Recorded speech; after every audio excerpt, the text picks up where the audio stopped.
नमस्कार दोस्तों, मैं दीपक कुमार चैम्प में एक बार फिर से आप सबका स्वागत करता हूं।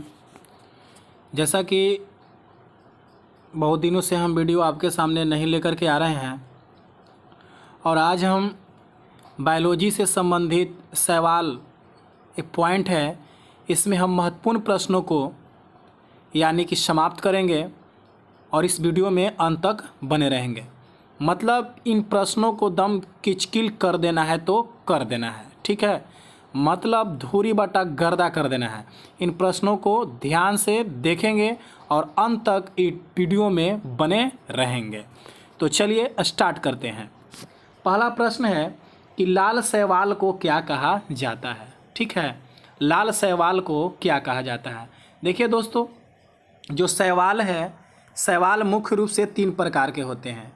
एक होता है लाल, ठीक है, एक होता है लाल, एक होता है भूरा और एक होता है हरा। शैवाल कितने प्रकार के? तो 3 प्रकार के शैवाल होते हैं, ठीक है। तो कह रहा है कि लाल शैवाल को क्या कहा जाता है? दम किचकिल कर देना है। लाल शैवाल को कहा जाता है क्या? तो लाल, लाल पीला कहाँ दिखता है? तो रोड पर, है ना। याद करने के लिए तरीका, लाल, तो लाल शैवाल को कहा जाता है रोडोफाइसी। तो लाल कहाँ दिखेगा? रोड पर, ठीक है ना। तो लाल शैवाल को क्या कहा जाता है? तो रोडोफाइसी इसका राइट आंसर होगा, ठीक है ना।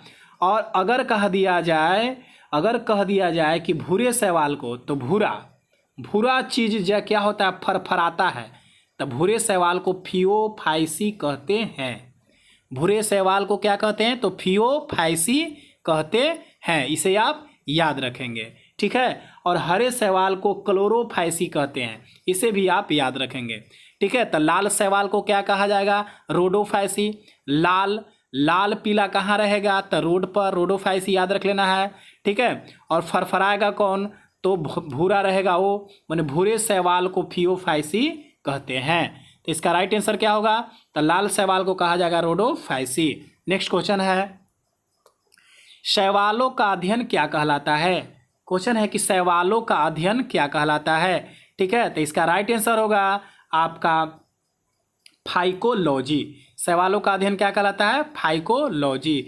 अगर वायरोलॉजी में कहा जाए तो वायरोलॉजी में वायरस का अध्ययन किया जाता है। साइटोलॉजी में कहा जाए तो इसमें कोशिकाओं का अध्ययन किया जाता है। माइकोलॉजी में कहा जाए तो कवकों का अध्ययन किया जाता है। आपको ये पता चल गया होगा, ठीक है। अगले क्वेश्चन पढ़ते हैं। अगला क्वेश्चन है कि अंतरिक्ष अनुसंधान में किस शैवाल का प्रयोग किया जाता है? देखिए, जो अंतरिक्ष यात्री होते हैं अपने केबिन में किस शैवाल को मतलब लगाते हैं, जिससे अपना प्रोटीन, है ना, भोज्य वस्तुएं प्राप्त करते हैं अंतरिक्ष यात्री। तो अंतरिक्ष यात्री अपने केबिन में क्लोरेला नामक शैवाल का प्रयोग करते हैं। इसका राइट आंसर होगा क्लोरेला, ठीक है ना। कौन सा होगा? तो क्लोरेला। देखिए, लाइकेन की बात कही जाए तो लाइकेन जो एक है कवक और शैवाल से मिलकर के तैयार होता है। इसे आप याद रखेंगे। एक और महत्वपूर्ण पॉइंट है, जो शैवाल है ये पादप समूह के थैलोफाइटा के अंतर्गत आता है। थैलोफाइटा के अंतर्गत, ठीक है। अगर ये आपको वीडियो अच्छा लग रहा होगा तो लाइक जरूर करेंगे और ज़्यादा से ज़्यादा शेयर करेंगे। अगला क्वेश्चन है कि शैवालों के किण्वन से कौन सा अम्ल प्राप्त होता है? बहुत इंपॉर्टेंट प्रश्न है।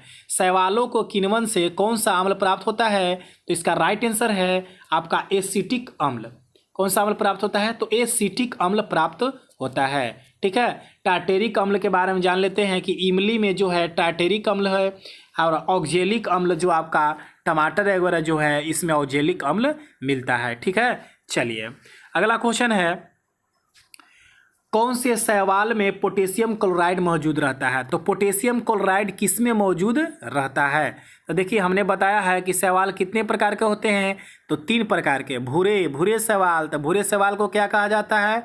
फरफरा के चलता है, तो इसको क्या कहते हैं? फियोफाइसी कहते हैं। क्या कहते हैं? फियोफाइसी। तो कहा जा रहा है कि पोटेशियम क्लोराइड किस शैवाल में रहता है? तो इसका राइट आंसर होगा भूरे शैवाल। कौन सा शैवाल में है पोटेशियम क्लोराइड? भूरे शैवाल में। क्वेश्चन नंबर 6 है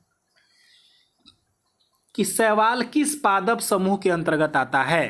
तो ध्यान से सुन लेंगे, जो शैवाल है किस पादप समूह के अंतर्गत आता है। देखिए, पादपों को मुख्य रूप से 2 वर्गों में बांटा गया है।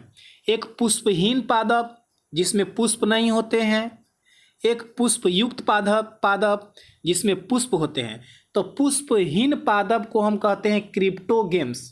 क्या कहते हैं? क्रिप्टोगेम्स। पुष्पहीन जिसमें पुष्प नहीं होते हैं, और जिसमें पुष्प होते हैं उसे फेनरोगेम्स कहा जाता है। ठीक है ना। तो ये जो क्रिप्टोगेम्स है, क्रिप्टोगेम्स मुख्य रूप से 3 प्रकार के होते हैं। एक होता है थैलोफाइटा, एक होता है ब्रायोफाइटा, और एक होता है टेरिडोफाइटा। जो थैलोफाइटा है शैवाल इसी का सदस्य है। ठीक है। तो शैवाल जो है पुष्पहीन पौधा है, इसमें पुष्प नहीं होते हैं। और पुष्पहीन पौधे कितने प्रकार के, कितने समूह होते हैं? तो 3 समूह के, थैलोफाइटा, ब्रायोफाइटा और टेरिडोफाइटा। तो शैवाल किस पादप समूह के अंतर्गत आता है? तो शैवाल आता है आपको थैलोफाइटा के अंतर्गत। इसका राइट आंसर हो जाएगा। ठीक है ना। चलिए अगला पॉइंट है, 7वां पॉइंट है कि चट्टानों पर पाए जाने वाले शैवाल को क्या कहा जाता है? जो चट्टान पर जो शैवाल होता है उसको क्या कहा जाता है? तो चट्टानों पर पाए जाने वाले शैवाल को लिथोफाइटस कहते हैं। लिथोफाइटस या कहीं लिथोफाइट पे दिया जाएगा। ठीक है ना। चलिए क्वेश्चन नंबर आगे है, क्वेश्चन नंबर 8 है कि किस शैवाल से आयोडीन प्राप्त होता है? तो किस शैवाल से आयोडीन प्राप्त होता है? तो इसका राइट आंसर होगा लैमिनेरिया नामक शैवाल से आयोडीन प्राप्त होता है। और क्लोरेला नामक शैवाल का प्रयोग कहाँ किया जाता है? तो अंतरिक्ष केबिन, जो अंतरिक्ष यात्री जाते हैं जिससे उसका जो इसमें केबिन लगा हुआ था, केबिन में ही आपको क्लोरेला नामक शैवाल उपजाते हैं। ठीक है ना।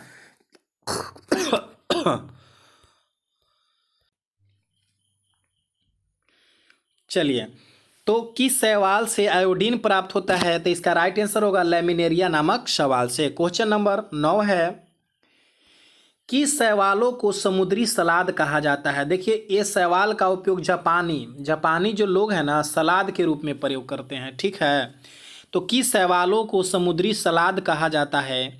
तो इसका राइट आंसर होगा अल्वा नामक शैवाल को। अल्वा ऐसे लिखा जाएगा, अल्वा नामक शैवाल को समुद्री सलाद कहा जाता है।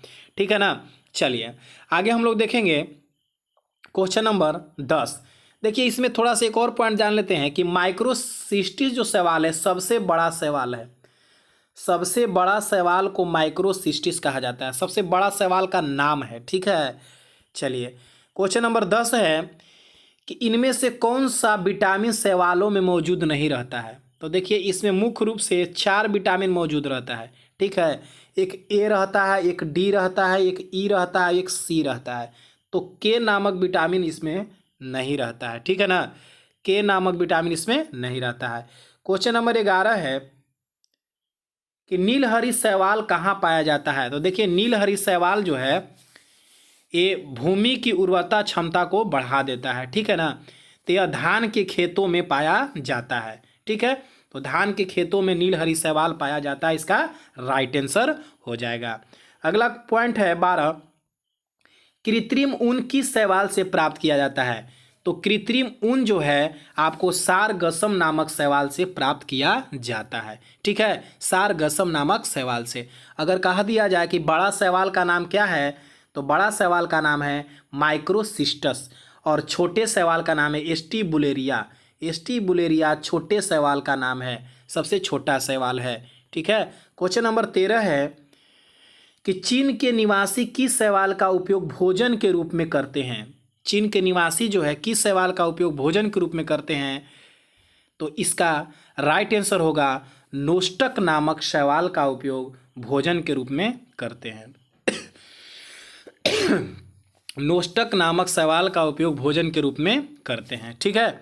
चलिए क्वेश्चन नंबर 14 है कि अगर क्या है? तो बहुत इंपॉर्टेंट प्रश्न है। तो अगर एक तरह से शैवाल है। ठीक है ना। चलिए आज का लास्ट प्रश्न है लास्ट प्रश्न है, लास्ट प्रश्न है दोस्तों कि एल्जिन नामक शैवाल का प्रयोग किस उद्योग में किया जाता है?